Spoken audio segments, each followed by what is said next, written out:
आम्ही जेव्हा मुख्यमंत्री साहेबांना भेटलात तेव्हा मुख्यमंत्री साहेबांनी जेव्हा फोटो बघितले तेव्हा ते भाऊक झाले. जेव्हा मी निवेदन त्यांच्या हातात दिलं त्यांनी लगेच सांगितलं की तुमच्या काय मागण्या आहेत ते सांगा.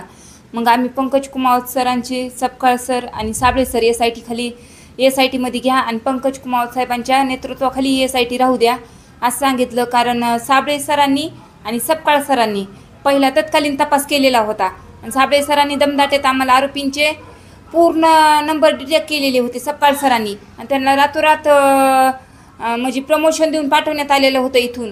पुन्हा साबळे सर बी आता जे आरोपी पोस्टर पोहोचले होते त्यांना बी प्रमोशन देऊन त्यांची पण इथून बदली केली. मग आम्ही मुख्यमंत्री साहेबांना एवढंच म्हणलात की आम्हाला हे 3 अधिकारी द्या आणि त्यांच्या नेतृत्वाखाली ही राहू द्या. कारण पंकज कुमावत सरांचं बी असं आहे की मुख्यमंत्रीचं सब म्हणतात की कोणालाही पाठीशी घातलं जाणार नाही, ते बी तसंच म्हणतात की कोणत्याही आरोपीला पाठीशी घातलं जाणार नाही आणि मी म्हणजे तपास आहे ते पारदर्शकपणे करेल. पासून एवढीच मागणी आहे की आरोपीला तत्काळ अटक करा आणि आमच्या परिवाराला न्याय द्या.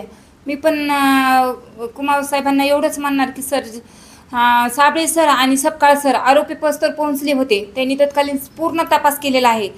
तर वेळ न लावता तुम्ही तात्काळ आरोपींना अटक करा आणि जे जे आरोपी आहेत त्यांना पटकन अटक करून त्यांचा PCR घ्या आणि म्हणजे आम्हाला, आमच्या परिवाराला पटकन न्याय द्या एवढंच म्हणणार आहोत.